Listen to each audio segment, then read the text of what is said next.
Assalamu alaikum students, I'm going to tell you about the diabetes mellitus. The hypoactivity of the insulin results in the diabetes mellitus.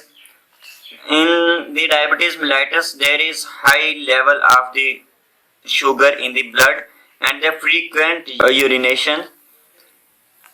So the diabetes mellitus results in the hyperglycemia and the polyuria due to the deficiency of insulin hormone. Then the causes of the diabetes mellitus includes dementia or lack of insulin, which may be due to the problem of the beta cells of the islets of Langerhans.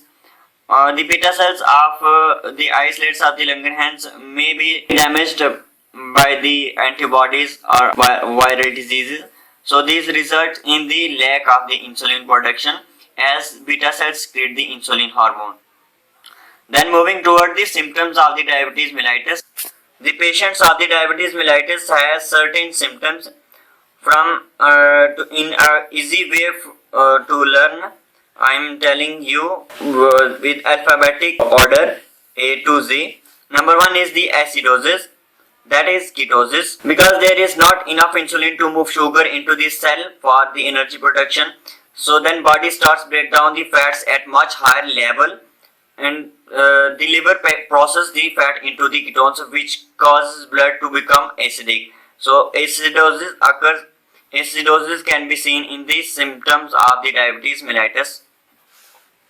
Then the blood glucose level increases at much higher. Then it may be up to the 300 to 1200 milligram per 100 ml of the blood. So this results in the hyperglycemia. This is due to the insulin deficiency, due to which the glucose or sugar cannot be moved from the blood into the cell. Number 3 is the circulatory shock. Because high glucose level in blood can damage blood vessels and plaques can be built up. This leads to the shock. So circulatory shock can be seen in the patient of the diabetes mellitus. Then dehydration. Dehydration can also be seen in the diabetic patient.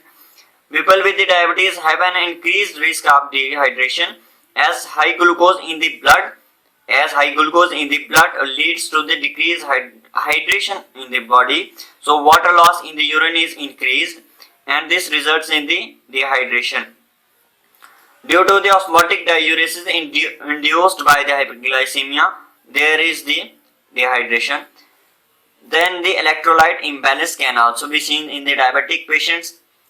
Due to the disruption in the glucose homeostasis, the hyperglycemia and hyperosmolarity derive of fluid shift that leads to the intracellular dehydration and loss of the electrolytes.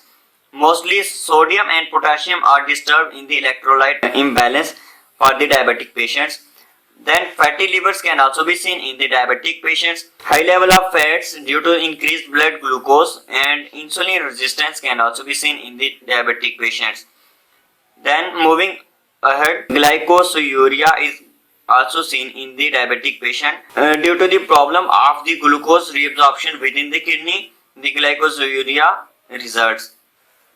Then hyperglycemia, the increased glucose level in the blood, which causes the hyperglycemia. As there is the deficiency or lack of the insulin, which move the glucose or sugar from the blood into the cell. I represent the insulin lack, which is the problem in the islets of the Langerhans, results in the destruction of the beta cells of the Langerhans. So the insulin lacks in the diabetic patients. Then the juvenile diabetes mellitus. It is the insulin dependent diabetes mellitus because there is the absolute lack of insulin and the patient of the diabetes mellitus depends upon the injected insulin. It is due to the antibodies which destruct the beta cells of the Langerhans, and then the insulin lacks in these patients.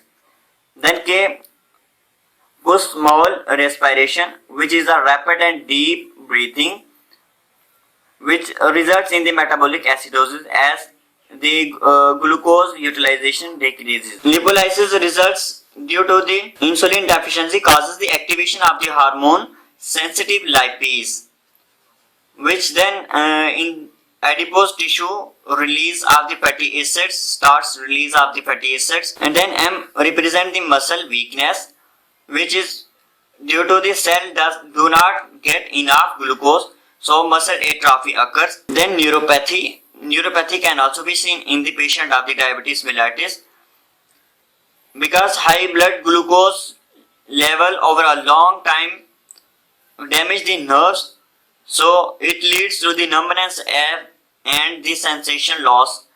So neuropathy can also be seen in the diabetic patients. So these are the symptoms of the diabetic patients.